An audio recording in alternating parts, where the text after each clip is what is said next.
to Whiteboard Fridays with MyUtilityGenius. Now, last week we did part 1, which was electricity. Today, part 2, goes after part 1, gas. So we'll start with you down here in Cornwall. Cornwall, sunny, nice, that's why you went to live there. Aunt Nessie, up here in the north, near Middlesborough, maybe not so nice. What the benefit that she has, that you don't have, however, is she's very close to the North Sea. North Sea, that's where all our gas comes from.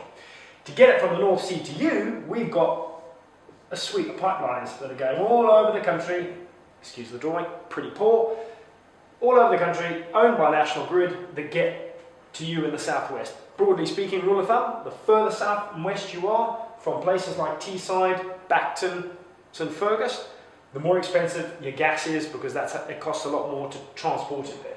So Transco and the National Grid own the transportation system. Where's the gas coming from? Now, the gas is coming from, as I said, the North Sea. That's BP, Shell, other oil majors.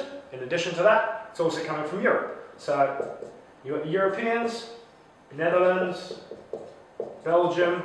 We've got pipelines to both of those. Obviously, bigger pipeline. Ultimately, at the far end of Europe, if you can call it Europe, and Eurovision does, we have ourselves the Russians.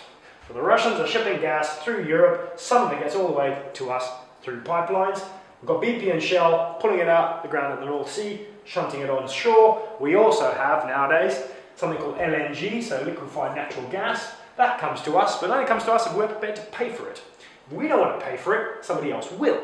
So quite conceivably they'll go, oh, Britain looks like that. No, maybe not. We will go to the Japanese, because the Japanese are now paying more money for their gas. Why is that important to us? Well, if something like Fukushima happens, and you have a complete shutdown of nuclear generation in Japan, then they start buying a huge amount of gas. All goes to them. The only way that we can get to buy any gas, we start having to pay more money for it. So that, in a nutshell, is where the gas comes from, and how it gets to you, and who you're paying for. Now the reality is you don't have a personal contract with BP, you certainly don't have a personal contract with the Russians, unless maybe you support Chelsea Football Club, and you don't have a personal contract with LNG. What you do have is a deal with these guys. Big Six, once again. What do the Big Six do? They're taking your cash, and they're shunting it to these guys, to these guys, to these guys, and they're paying it typically from your standing charge to the transporters. The transporters, so National Grid in this case, are all regulated by Ofgem, as we saw with National Grid in the electricity as well. They're regulated in the same way. So transportation is regulated. This is a tradable market. That is a truly global market that you're getting anything from. The only other thing to note really on gas is that how much you use, whether you're in Cornwall or whether you're in Aberdeen, is a function of the weather. Typically, you burn gas when it's cold, you don't burn gas when it's warm. Suppliers, what they tend to do is they tend to really like direct debit. And the reason they like direct debit is simply so that they can get you paying for your gas as soon after you use it as possible, because you may use nothing in May, June, July, August and September, although given the ropey summer we've had thus far, it's not that likely.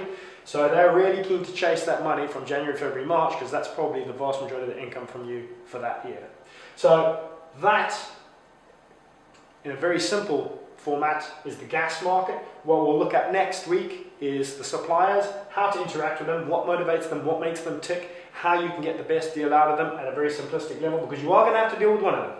And unless you're going to be buying it, or you're going to be getting a lot more woolly jumpers knitted by Aunt Nessie up in Middlesborough for Christmas, or you're going to be eating a hell of a lot of salads, then sooner or later you're going to be talking to these guys.